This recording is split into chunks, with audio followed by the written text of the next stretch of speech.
The Nintendo 3DS, a classic handheld console that was part of many people's childhoods, including mine. With features like a camera, 2 screens, and one of them being touchscreen, its possibilities aren't limited to just playing games. I see this handheld device as more than a simple gaming console. I see it as a device to help its users have creative expression in many ways. With the touchscreen and built-in stylus in particular, a popular theme amongst the apps of the 3DS was drawing and art-related apps, and one of the most popular apps of the 3DS was Flipnote Studio 3D. Now, I've recently been learning animation using my iPad and I've been enjoying it while improving my skills. My problem is, unfortunately, my job, at the time I had this video idea, has a very sporadic work schedule. I could work 12 days straight, 16 hours a day, or have 2 weeks straight off with no sign of work in sight, meaning it's hard to get practice in sometimes. On the bright side, my job also has a lot of standby, especially in some of the longer shifts, meaning I have a lot of time where I'm sitting around and waiting doing nothing. In my mind, this seems like the perfect time to pull out my iPad to practice and sketch a few animation frames here and there. However, I don't feel comfortable bringing my iPad to work where it could potentially get damaged or stolen since I have no way of locking it up. So I've been on the search for another way to animate on the go. I originally thought my phone would be nice, but no stylus support and a small screen would not make for a fun time. And then it hit me, my solution, the Nintendo 3DS. It seemed like the perfect option with its resistive touchscreen, meaning it doesn't require a finger to interact with, built-in stylus, and multiple screens. It's like it was built for animation. I want to put the Nintendo 3DS to the test and answer the question, can you animate on a 3DS in 2025? Yes. The short answer is yes, you can. In fact, there are many creators you may have seen online that use or at least tried once or twice to use the 3DS as their medium to draw and animate on, most of them using Flipnote Studio as their program of choice. However, I have not seen many people talk about the actual viability of using a 3DS as a medium and the experience of using Flipnote Studio. So that's what I'm setting out to experience today. I do want to mention there is actually another animation app on the 3DS, Butterfly Interim Animation 2, but it seems a bit less user-friendly and gimmicky than Flipnote. For this experiment, I have 3 tests I would like to try. First, I want to start by animating sitting comfortably at my desk just to get an understanding of the program and the experience of using it. Second, I then want to continue animating in a more organic way, such as sitting on a chair as if I was on a bench or somewhere out of the house to test its portability. And finally, for the third test, I want to try animating on my original 3DS to see what it's like animating on a smaller screen and device. I wish I could screen record this for you guys, but I don't know any modded app to let me smoothly screen record at more than 2 to 5 frames per second. I also don't have the money to get a capture card installed or have the skills to do so myself, so hopefully the camera can show what I'm doing clearly. Normally, I would do some research before I hop into a project like this, but this time I got a bit carried away. A long time ago when I first got the idea for this video, I did watch this video that went over all the features and controls, but I forgot to rewatch it before I start this project, so most of my knowledge of the controls comes from just hopping in and messing around in the program. I could understand all of the basic shortcut controls on the buttons and had a decent enough understanding for all the menus, at least for what I wanted to achieve in this video. Flipnote has all of these features in it, but the extent of my knowledge looked a bit more like this. Despite my utter lack of knowledge of the program, it wasn't hard to find or learn features just messing around in the app. Quickly, the A button changed your tools, the B button changed your layer, the Y button, with the D-pad, let you undo or redo, and the X button cleared your layer. On the left side, the D-pad opened your menu, let you change and navigate through your frames, and played or paused your animation. The left bumper let you reposition your layer and also zoom in or out. The menu had sections for your tools, colors and layers, and finally other tools and options. The left bumper could also be used in the menus to pull up alternative tools and options, but I was too stupid to figure that out until I was almost done with the animation, so I missed out on a ton of useful tools. Now, I know it might seem basic and repetitive, but I decided to do a walk animation, again, to test out this program. I had just learned how to do one and it was only animated on 3s with only keyframes, so this time I wanted to try again and smooth it out a bit with some actual in-betweens. The first thing I immediately noticed is it's basically pixel art. I believe the resolution of the animation is limited to 320 by 240 pixels, but the few resources I've seen online are a bit mixed. Though the limited resolution may not seem like a lot, once you're actually in the canvas it feels like plenty of space to capture whatever basic details you need. But there is a catch and I'll get to that a little bit later. I think unless you really want to do some detailed animation, the canvas size itself is big enough to do fun little animations to mess around with and practice your animation skills on the go. The second thing I immediately tried to figure out was the frames per second of the animation, since I obviously want my walk animation to look smooth. Flipnote gives you 10 options for speed for your animation, and there's not much description of how fast it's going. Through some quick googling, I found the speed 9 is equal to 24 frames per second, so I went with that.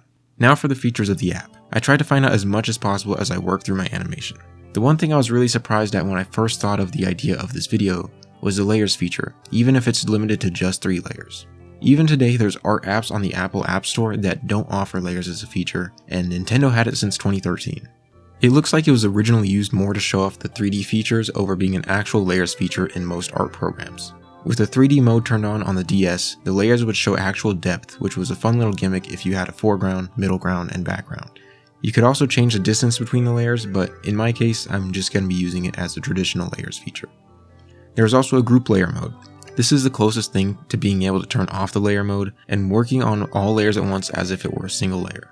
Even with how nice this layer feature is for having a sketching, line work, and maybe color layer, there are a few catches I'll touch on later. Despite the limited selection, I'm actually a really big fan of the tool selections. You are given a pencil/drawing tool, a brush/shading tool, and an eraser tool. Each of them have their own pattern/brushes you can choose from. There are also other larger and alternative brush options using the L button in the menu, but this was one of those features I was too stupid to find before the end of my animation. I think the simplicity of the tool selection really complements the feel of the app, and it obviously works good with the given resolution. More professional drawing apps like Procreate and Clip Studio Paint can feel overwhelming with the amount of brushes and customization they offer, so this was a nice change of pace to me. Drawing on the small screen is a bit awkward, but luckily there are 3 layers of zoom. Unfortunately, like the other features in this app, there is a catch I find quite annoying. Despite having brushes of multiple sizes, no matter what tool you use, you are limited to a single pixel-sized brush as soon as you zoom into any of the zoom levels. This can make it a bit tedious when trying to draw certain things, since if you want to use any other brush sizes or patterns, you'll trade off the ability to be precise since you'll have to use the most zoomed out mode. I found the onion skin feature a bit weird, to be honest. It's a pretty basic onion skin feature that shows 1 to 4 previous frames depending on the setting. It just shows the previous frames in gray in lighter opacities the further away they are. Other more professional animating programs might put full colored frames or certain color tints on previous and future frames to help differentiate them. The thing I found weird was that Flipnote doesn't just show the previous 1 to 4 frames. It shows the previous 1 to 4 frames that I visited, including if I go back and forth between the same frames, so it might only show 1 onion skin frame. If I wanted, I could have only previous frames showing, only future frames, or 1 or 2 of both previous and future frames depending on how I navigate through the timeline. I think it does make it a bit awkward when trying to keep certain frames in your onion skin for reference, but it's nice if you're trying to make in-between since you can see the next and previous frame. One big issue I found was that the onion skin layers are only gray, meaning all color is lost when using the onion skin. I'll talk about this a bit more with the colors, but if you have a canvas filled with different colors and go to the next frame, the onion skin for that layer will only be one solid color of gray, and you won't be able to differentiate where your colors were on your previous frame. Even though this is a simple walk, throughout the whole animation I wanted to keep referencing other frames that were out of reach of the onion skin. In this case, I really just wanted to make sure my character kept proportions from the first frame to the last frame, since it can be hard to tell when you're only going frame to frame. Flipnote does offer a timeline, but you have to go through 2 menus to reach it, and even then you can only fully view 1 frame at a time, and at most see 3 frames on the bottom screen. This made it really hard to reference early frames in my animation. I was surprised that the 3DS has a small lineup of other tools, including transformation-based tools. The selection tool worked a lot better than I expected, and once you selected an area, you can move it around, fill it in, or use one of the other handful of options. With my experience in Procreate, I expected to lose some quality or for the pixels to be a bit off when I moved or copied something somewhere, but it copied perfectly. In order to test more of Flipnote's capabilities, I felt I needed to add more to my walk animation. I decided to turn my basic figure into Spider-Man. I started with frame 1 and went through the whole process. I added some details to his suit and colored it in. I was lucky that red and blue were available colors in the color selection. Flipnote color selection is not great. It only offers 6 total main color options: red, blue, green, yellow, and black and white. Also referring to what I said earlier, there is a catch with the layers. There can only be 2 colors per layer, and if you wanted, you could use the same color on different layers at the same time. This makes color management and coloring frames a bit weird if you use more than 2 colors with your line work, but luckily I wasn't. However, the color feature does not end there. Flipnote provides a color sample based animation to help explore more color options if you wanted to. It shows all the color combinations using different bases with different brushes on top to show the illusion of different colors. I think it's nice in theory, but it's hard to see, and I think it's even harder to use when you're trying to make colors in small areas, unlike the demonstration showed. Like the last part of the demonstration, the colors lose their pop when they're in small areas, especially with the black borders around them. I mainly use the brush here to add shadow here and there with the black and make the blue of the costume seem a bit darker, but even then it is still a bit rough. Again, I was too oblivious to realize there were alternate tools, including a fill tool. So, for the first 4 to 5 frames, I ended up manually coloring it in and it felt really tedious.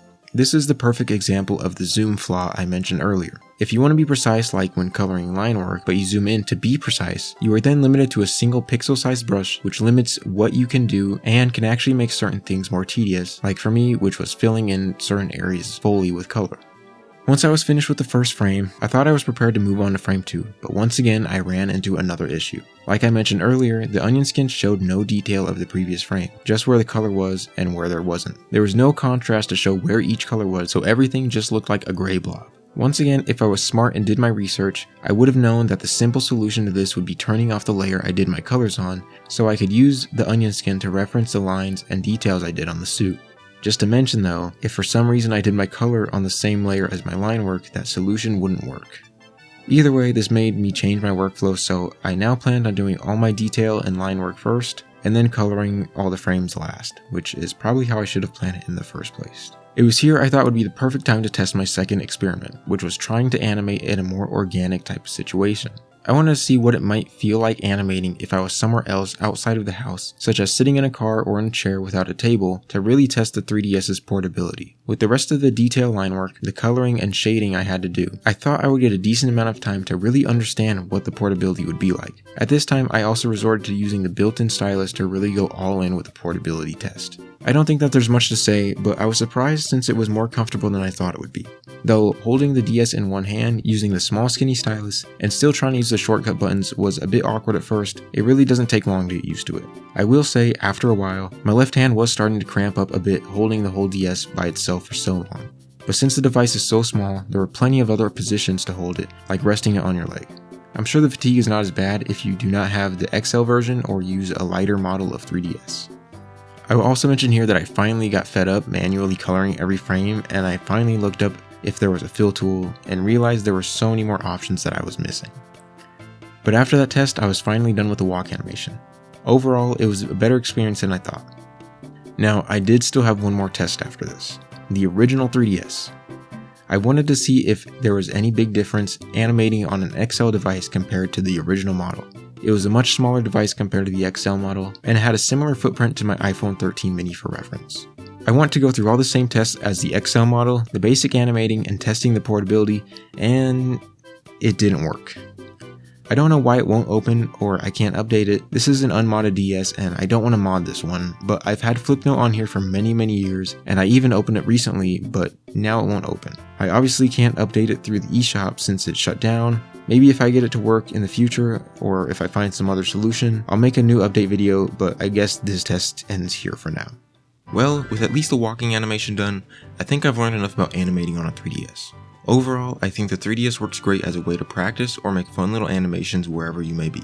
It's surprisingly not only a lot more fun animating on a 3DS than I originally thought, but also Flipnote Studio as an animation program is a lot more fleshed out and polished than I thought it would be for an app on a 14-year-old console, at least for the most part. The dual screens work great for having a full view screen and a working screen, and despite the resolution being a bit low, the tools work really well to help achieve any effect you may want, and they all felt pretty good drawing with. Putting my original walk animation next to this, I definitely think I have improved and it looks a bit smoother even if I was animating on a 3DS, meaning it is more than possible to get actual practice in and to create decent quality smooth animations with, which is also shown by all of the amazing artists I mentioned earlier. Features like the layers, transform tools, and even ones I didn't use like being able to add multiple audio tracks really surprised me not only with how well they worked, but just the fact a 12-year-old animation app on a 14-year-old handheld console has features like that. Speaking of other features, all the features I could find through Flipnote include shortcuts for brushes, layers, undo and redo, clear layer, play pause, frame navigation, and a move layer tool, an actual layer feature that can support up to 3 layers and layer visibility options, 10 frame rate options, a pencil/drawing tool with 9 main brushes, 9 alternative brushes, 2 of which include adding text options to your animation, paintbrush/shading tool with 20 main brushes, 10 large brushes, and 10 fill tools, and an eraser tool with 8 main brushes and 8 alternative eraser tools. It has 6 base colors, a copy and paste tool, which you can also individually copy and paste layers, changing the background color option. There's an onion skin for up to 4 frames, shape tools, which include adding lines, circles, or squares to your canvas, a selection tool, move and resizing tools, a camera tool for recording and taking pictures for your animation, multiple audio track options, and finally the ability to export your animations, which is especially nice with the ease of a modded 3DS. I was honestly amazed at how many features were packed into this old little app. I personally think that there are more than enough tools to make whatever fun little animations you would want, but in my opinion the best part about using the 3DS to animate is its portability. You can throw the whole thing in your pocket and pull it out whenever and wherever and animate on the go. Like I said, I think Flipnote Studio is a pretty well fleshed out program for a handheld console to animate whatever you may want, I think as long as it's in black and white, or one of the other 4 main colors. The weakest point of Flipnote Studio is the colors, with a limited base color selection and the only way to achieve other colors being layering them over each other, which I still don't think works great in most cases. It's the one place Flipnote really falls flat. With the given resolution, I think if you try to achieve good colors, you might start losing details with all the overlapping colors and patterns. If you really wanted to put in the work to use the colors, it might work, but I think at that point it's more work than it's worth for animating on an app on a gaming console. If you are someone who has a 3DS and animates, wants to start to learn animation, but maybe not too much, or just wants to mess around on the 3DS, I think the 3DS and Flipnote Studio are great options. Hey guys, this video was a little bit different than my usual content, so I hope you still enjoyed it. Sorry it took so long to get a new video out. I recently got a new job and it's been a bit hectic getting used to a new schedule. It was fun taking a step back and trying something a bit more experimental and creative than just researching animation and making videos practicing different exercises and documenting my animation journey. I have a handful more of other fun experimental video ideas, so if you like this video and want to see more like it, let me know down in the comments below. If you guys have any tips, advice, or recommendations for animating and/or video/content creation, please let me know down in the comments below. Any help is much appreciated and taken into mind. Thank you for watching this far. If you like this video and want to see more content like it, and hopefully more art-related content, like, comment, and subscribe down below. It really means a lot and helps me out a ton. If you want to see more content now, you can check out my other YouTube videos or socials where I've posted other stuff like things I like to draw and make. I hope you guys enjoyed watching this video, and I hope to see you on the next one.